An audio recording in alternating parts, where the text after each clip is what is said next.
Hello, everybody. My name is Mary Margaret, and I am joined today by Peter. Peter has a wonderful business called World Martial Arts, Palo Alto in California. And today we are going to learn a little bit about his business, and he's going to share his insights with us today. So say hello. Hi. Yeah.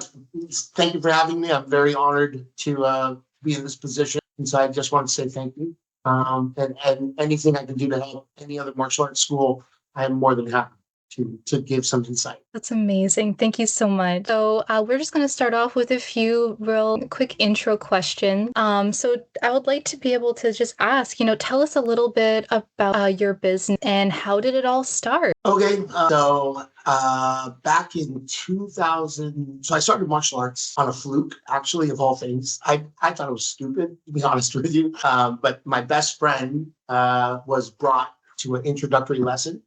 And they asked him if they wanted to bring a friend. I said yes, I'd go with them. And I was hooked instantly. So that was back in like 1992. I started training. Over the years, I've been blessed to be grown in the martial arts industry. So I ended up working from 1992. I started teaching in 1996. I taught in several martial arts schools. And then I got the chance to work with Strikeforce and Scott Coker back in 2005, 2006. I missed teaching tremendously. So back in when Zuffa, UFC, actually purchased Strikeforce, I ended up leaving and went back to teaching. Then I went to a martial arts school in Palo Alto that was kind of failing. They had only like 30 students. I decided to purchase the school in 2007. Currently, we're at a student body of 185. We're growing. The cool thing about it is over the years, I've been able to help parents, raise their children. And that's the biggest thing that I look at. I'm not just teaching them how to fight. I'm not just teaching them self-discipline. I'm actually in a symbiotic relationship with a parent. And that gives me a tremendous amount of responsibility, I feel. And that's the one thing I think that most martial arts schools need to understand is you are imparting wisdom on the child. You are a major part of their life. You are a second father or a second mother to that child. Because if they start with you at 7 and they stay with you all the way till college, you essentially help raise that child. And so it's a major responsibility in what you do, how you carry yourself, and what you say. And so it's an amazing feeling, especially like I love when students get their black belts. I love when they win tournaments. But my biggest joy, for example, next month, I have a student graduating from Stanford, and I'm super excited to go watch them cross that stage. And so that's my big thing is when I see them achieve their dreams and their goals. That's the biggest thing. It's like, to know that I have a small role in helping that person get to that point in life. My goodness, that sounds so fulfilling. Thank you so much for sharing that with me. Oh my goodness. That was a lot. Yeah, that's crazy. Too. Oh man.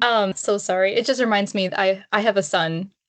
He is only a year and a half, and he's already wanting to learn how to play sports and play with other children, and it's just amazing watching him grow. So I'm sure that kind of is a similar sort of feeling that you feel when you see all of your students grow up and become amazing people.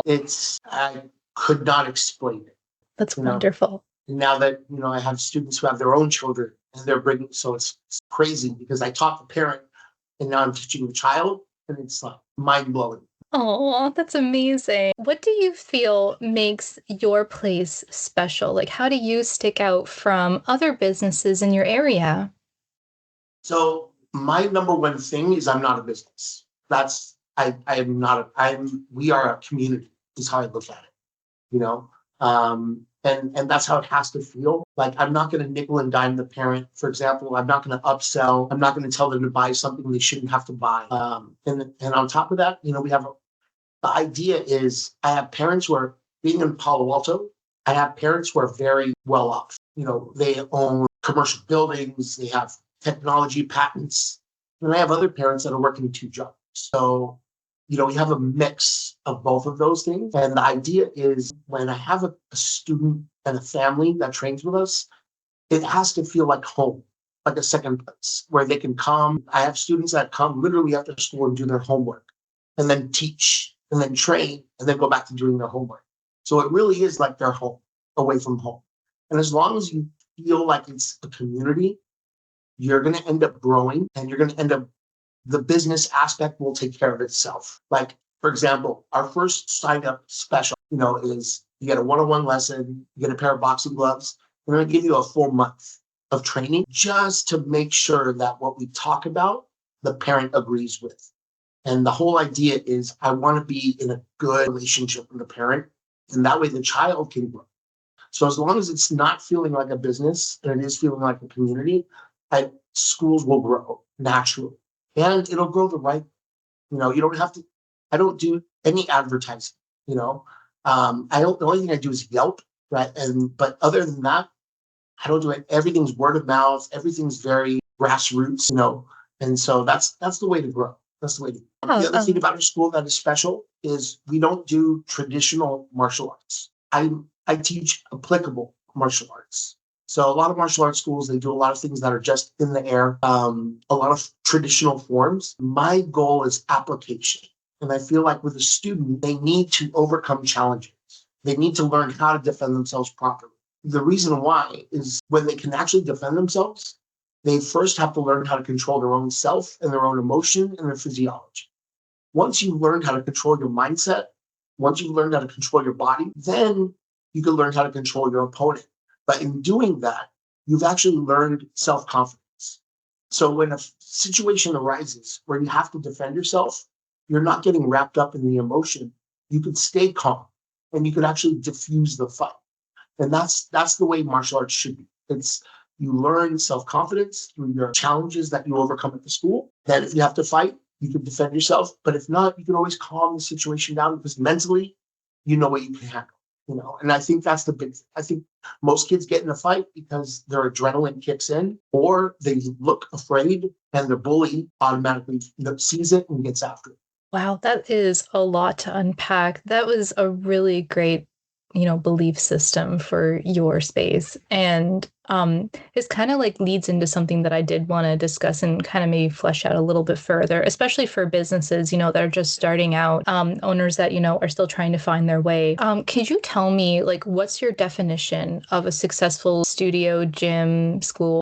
Like maybe just like the top, like 3 things that you find that has been success indicators for you. So I would say the number one thing would be if you're getting positive referrals. So if people are talking about your business, if you're getting the reviews online, if people are saying, hey, I heard about, so that word of mouth, that's the number one indicator you're on the right path.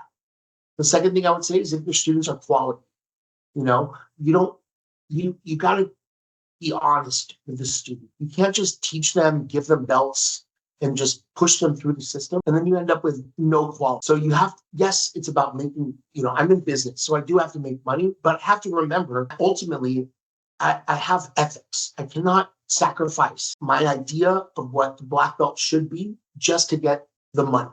So I think if you're putting money in front of quality, that's not a good sign. So number one, I would say word of mouth. Number 2 is, are you producing quality students? Number 3, I would say is this, like I said earlier, does it feel like a community or does it feel like a business? If it feels like a community, you're on the right path because that's going to end up keeping parents and students connected. For example, we do tons of events. We do movie nights. We do picnics at the park. We'll rent a pool in the summer and then we'll all go swimming at the pool. We'll go to the beach. We'll work out and then we'll have a beach day. It's like you have to create these events, and it's just as much for the parents as it is for the students because the parents get to interact and they get to talk to each other.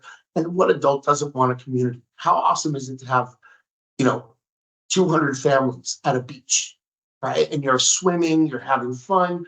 That's a great feel. It's not just individuals, but it really is about a pack mentality. And we have students that have gone off to college, and even we'll go to the beach, and the parents will still come with us. We'll go to Santa Cruz, and it's like even though they're not training anymore, they're still part of the family, And so that's the big thing.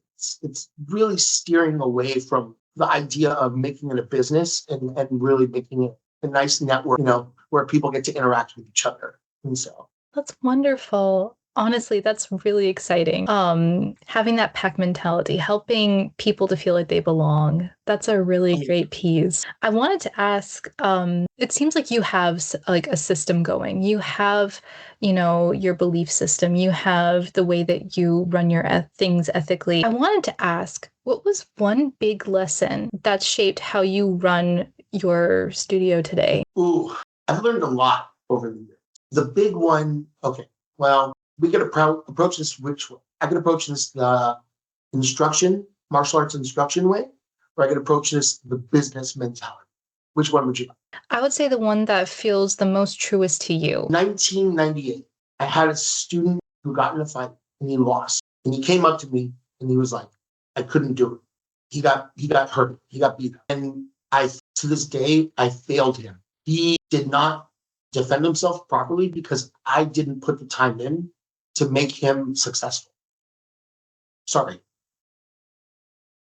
No, it's a-okay, and we don't have to have this in if you don't want to. It's Honestly, I just okay. No, appreciate you no, being honest with me and letting us, no, no, no. see Keep an it in. unfiltered view, right? It's okay. It's okay. Because it shaped how I changed to make sure my student will never be in that position again. And so happily, it was a hard lesson to learn that I needed to step my game up with my drills and how I approach teaching on the floor to make sure it never happened again. And thankfully, it hasn't. You know, I've had students who've been in situations where they had to defend themselves and they were able to calm the situation down. And I've had students who had no choice and they were able to defend themselves properly. So it was a big lesson to learn, you know. And so it was huge. It really affected, because deep down inside, my goal is to make sure they're successful, whether it's in martial arts, social life, family life, and school. I want them to be successful all around. And so that really shaped who I decided to become as an instructor. And it changed my teaching approach. It changed everything. Peter, thank you so much for sharing that. I know that that's a very vulnerable topic, and I'm sure that our audience is going to also resonate with that. I'm sure you're not the only person who has had this happen. So thank you so much for sharing that with me. Absolutely. So one of the things I know that you had mentioned that for the most part, it's word of mouth that you do for your business, but I wanted to ask, is there any like key things that like you notice about doing word of mouth for as your lead generator? Like, is it like a specific type of parent, or is it children talking to each other at school and telling their parents? Like, was there like a trend that you noticed with this? It's parents telling other parents. That's the big one. If you go on our Yelp, you'll see like parents are saying things like, I was trying other martial arts schools and my friend said, try this place. And then I did. And so that's the big one. It's when a parent sees a change in their child for the better. And they are going to recommend other parents, their friends, to go. And so that's the thing. It's like what it comes down to is if there's a change in the student, then the parent will register and recommend. The other thing is we don't have a kids program because I teach realistic martial arts. I have a family program. So I have parents and children working out simultaneously. So but I don't start kids. So I have two programs. I have a Little Dragon program, which I started at 6 years old, and that's 6 to 8. And then when they graduate from that program, they go to the family program. And so I have parents working side by side with kids, and it's amazing because you have an 8-year-old focused, and then you have a 40-year-old, their dad, simultaneously working out, and it's fantastic. Not too many martial arts schools. As a matter of fact, I think I'm the only one in the Bay Area that does that. And that's just because it's about teaching realistic martial arts. And a parent does not want to sit there they don't want to come back for class later, but they would love to do it. And what parent wouldn't want to spend time with their child? It's like if you can get them to do it at the same time, you're bonding. And I always tell parents it's really important, whether it's martial arts or anything else, before that child becomes a teenager, you need to find something that you guys connect with because that's going to create the bond. So when they start to become that teenager, it's already established. We do this as a family, and I'm just happy to be that. Yeah, this is an interesting question because we've had a few people on the Studio Spotlight who mentioned that it's a bit of a learning curve trying to teach children and those who are a little bit older versus parents. Could you tell me like how you go about being able to simultaneously at the same time teach two very different demographics of people? So the first step is the child ready? If they can't focus, they have to go to my first class, my Little Dragon program. And that whole program is just about teaching them to focus and enjoy self-improvement. For example, at my school, push-ups are prizes. So if they do good, I go, you did awesome. You get 5 push-ups or you get 2 pull-ups. So now I'm changing their mentality to enjoy getting stronger. And then if they don't do good, I go, everybody else gets 2 push-ups except for that student. So now they want to get push-ups. So that's the first step, is teaching the child how to think properly. Once they're mentally ready, I'll put them in the other program. So now they could actually train side by side with an adult. I don't do a lot of basics and a lot of stuff in there. That's the other thing. Everything we do is either on a person, on a pad. So they're either drilling or they're hitting, especially in the beginning level. So I'm teaching them realistic stuff. So if the child is ready for that aspect, then it's not really that difficult. It's just about how you talk and how you teach. I don't use gigantic words like okay, right? And things like that. I just say training partner. There's no reason to try to sound special, right? Just keep it simple, keep it fun, but keep it serious at the same time. Like, I do joke a little bit on the floor, of course, but I do it within reason. Second thing is I'm not barking out, yelling. I'm not like 50 push-ups. It's like, why am I going to do that? They're going to hate push-ups, number one, and it's not going to help them get better. So the only time we do conditioning at my school is for conditioning, is to get stronger. And that's what people want.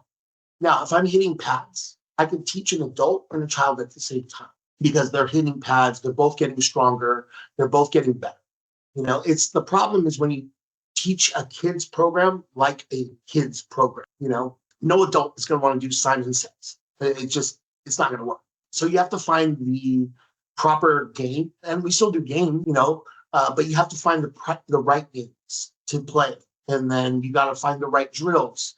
But as long as you do that, you can actually get away with doing it. It's just a matter of finding the rhythm, I guess you could say.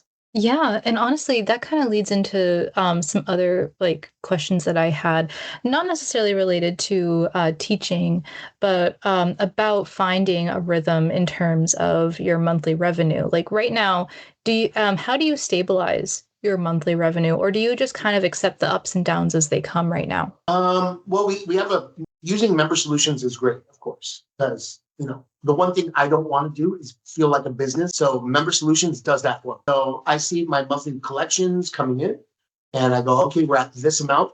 This is awesome. And then I have my monthly revenue, and then of course I have my pro shop, and we use Action Gear only at my school. It's a great gear company, and it's safe, it's affordable, so that pulls in revenue as well. Now at my school, the one catch is, since I am in Palo Alto, when it comes to summertime, it dips because we do offer, they could put their program on hold if they go on vacation, and then we just charge a $75 hold fee, and then we refund whatever revenue that was. So over the summer, I do expect a dip. I just plan accordingly throughout the. So yeah, it tends to, all martial arts schools tends to do, it'll die a little in summer. It'll pick up when school starts again, right? And then it'll die a little bit and then it picks up again. It's just planning ahead and knowing your system, or I'm sorry, your cycles. You'll see it. If you look at your stats, you're going to see which months go up and which months go down, and you just got to plan ahead. And the months that I do dip, those are the same times where I'll do specials. So we'll do like a summer camp, for example, where that revenue can be replaced. Or we'll do a brick breaking seminar where people are paying $20 to try to break bricks. So it's about finding ways to fill the gap when that dip does happen. That's really great insight. And honestly, I might take some of this to my team since we are actually doing a webinar at the end of the month, shameless plug, where we're actually going to be I'll take it. speaking about, we're going to be actually discussing some of the features of our platform that kind of help during that summer dip, such as freezing and cancellation and all that. So honestly, those insights are very valuable. And I'm going to share that with my team so that we can make our webinar the best that it can be. That's great. Yeah. So I wanted to ask you some follow-up questions as well. So, what has been one of your biggest challenges that you've encountered over the last year, and how did you go about solving it? Okay, biggest challenges is going to be time management because being a martial arts school, you're open in the evening. So you have to balance family life with work. And that's going to be the hard. That's the one thing that you don't think about because you're not having family dinner essentially, right? Because you're at work. And so you have to find a way to make up for that and find a way to make time. So for example, one day a week I'll go home, we'll eat, and then I'll come back to work, for example. It's like I just have to find ways to manage my time. That's the biggest thing because you miss out on a lot by not being at home, and it does affect your home life. But that's the biggest challenge. Work wise, I mean, the biggest challenge we've been good. I can't complain. You know, like business has been great. And so I have no real challenge actually right now at work. The biggest challenge is, of course, employees, finding quality employees that you can count on. And once you have them, you got to pay them. You got to pay them well. Especially if they're bringing in, if they're adding a lot of value, you've got to take care of them because you don't want to lose them. And recently I did last year was a challenge because I didn't have a set quality team in place. But I found two people that have been cannot complain about. They're amazing. So yeah, I just got to make sure to take care of them. Honestly, like when you find a really great teacher, you can't let them go. They inspire your team, they keep the energy up, and they also inspire your students and are probably one of the reasons why it is that your students stick around, right? So that 100%. kind of leads into my next question that I had to ask because you were saying, you have to pay them well. You have to be able to purchase equipment that's a good quality. You need to be able to, pay your bills and pay your rent and keep the lights on. I wanted to ask you, how do you determine your pricing at this time? For my monthly tuition, I'm even though we've been blessed. So we've won Best of Mountain View 7 years in a row. We've won a lot of awards for my school, but I still price myself lower than other martial arts schools in the area. And the reason why is I do want to be affordable. And so I start students at a certain rate. I don't limit classes. They can come as much as they can, as much as they want. And that's the benefit. And so I charge a certain number. I say, come as much as you want. And most people will come 2 to 3 times a week at the beginning. And as they get more involved, they start to come more and more. And so they'll eventually have class 7 days a week, and I'll see them 7 days a week. But yeah, so pricing wise, I look at all the schools in the area. I call them up, I see what they're charging, and then I undercut by a little bit. Second thing is I do start them off at a base rate. They'll start with, so our beginners have class 4 times a week. After they get to the intermediate level, we offer classes on Friday and Saturday, and that's when I do raise the rate. When I raise the rate, I never raise the rate by $20. I raise it by $5 a week, is what I tell them. So it's much more manageable. Because $5 is a cup of coffee, and if the parent is seeing the value that you're giving their child and their family, and you say, oh, we did have a small rate increase, $5 a week, they're not going to say no. And so I get them in at a base rate, and then I increase their rate as they move up in the levels. Awesome. That's a really great breakdown. Thank you so much for elaborating on that for me. I wanted to ask two kind of like questions at the same time. The first one I want to ask is, what do you do when a member wants to cancel? And on top of that, what is your current cancellation percentage right now? So our queue is very good. Well, we have a high retention quota. We don't get a lot of cancellation. If they do want to cancel, when we first sign people up, we have a hold and cancellation policy, and we go through everything. I don't hide anything. So this is this, this is this, this is this. Our cancellation policy is very simple. If you want to cancel, set up a meeting. Let's talk. Because I had a student once who was doing great. And all of a sudden they wanted to quit. They were fighting mom and dad. They didn't want to go to class. Mom and dad are like, he wants to quit. He doesn't like it. Okay, let's talk. So I brought him in. We started talking. After about 5 minutes, turns out he was the only boy in the class. All of his friends had tested out of the group, so he didn't want to go to class anymore because he was around a bunch of girls. And I'm like, okay, this is ridiculous. So my thing is, let's first figure out what the issue is and if we could solve it. So the cancellation is we'll set up a meeting, we'll talk. If I cannot solve the issue, I'll cancel you right on the spot. No big deal. If there is an issue that I think is fixable, then I'm going to offer them 30. I ask for 30 to 60 days to try to fix it. If I cannot solve the situation within 30 to 60 days, then I'll cancel your program. But the main goal is I don't want a child to ever quit because it's getting difficult, because that's something that they can carry over into their adult life. So that's the big one. The other thing is if a child does want to quit because it's challenging, I tell the parent the same. We don't want this to become a thing where I want to be, eventually it could be, I want to be a doctor. I find out how much hard work it is. I quit, So I tell them if they are going to quit, then we're going to get them to their next belt level. So if they're a gold belt, we don't want them to quit until they get to green belt. Let them make sure they leave getting one more goal. Now, two things will happen. One, they leave on a high note if they do quit. They got their next belt. It's not a negative issue. So they didn't just give up. They at least achieved something. The other thing that tends to happen is if they do achieve that next belt, all of a sudden, they don't want to quit anymore. So that's the big one. The main thing is like making sure it's hard. I don't want to do it. That's what we have to really avoid, because that could be something that's detrimental to their future.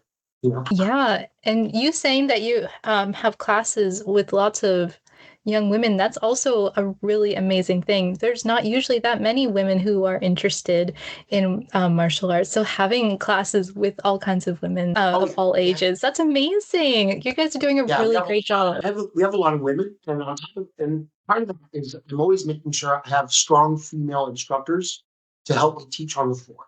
So I'm always making sure there's a strong female presence that a girl can look up to and be like, okay, I want to be like her. Because I'm going to connect with people, but I'm not going to connect with everybody as much as if a girl sees another female presence and she can model her. And so I'm always making sure that there's something on the floor that a girl can look up to. That is amazing, Peter. Oh my goodness. Honestly, just that makes me just feel so awesome. Sorry, I just wanted to say it off the cuff, because I've seen so little in terms of women being encouraged to do these things. So seeing what you guys are doing is very inspirational for me. So this is the last question I want to ask. Is there any go-to tips for new businesses that you would like to be able to share, like any small tidbits or helpful things that might help them to get off the ground and succeed? You have to be willing to put the work in. That's it. You can't expect it to just happen. You have to be there every day.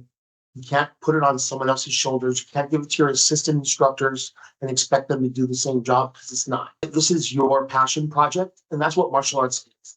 It's not a business. It's a passion project. It's something that you love doing. And so people need to see you and your passion in what you're doing. And when people see that, it's very contagious.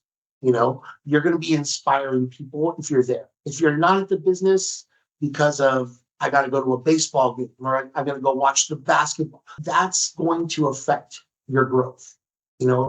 Parents want to see consistency, especially in a martial arts school. They want to see the same instructor, because they are not buying a school. You are the product. So as a martial arts instructor, the way you carry yourself, the way you talk, the way you stand, how you look, all of these things are what the parent is purchasing. The product is you. As long as you understand that concept, that should take you far. If you start throwing it on someone else, have you sit in the office while you let your assistant instructors teach, you're not going to grow. You need to be the one spearheading the charge. Amazing. Peter, thank you so much for your time today and sharing your insights with us. I'm sure that our audience is going to be really excited to learn from your insights. So, I think that I will cap the recording here. Great. I appreciate it. Yeah, thank you so much.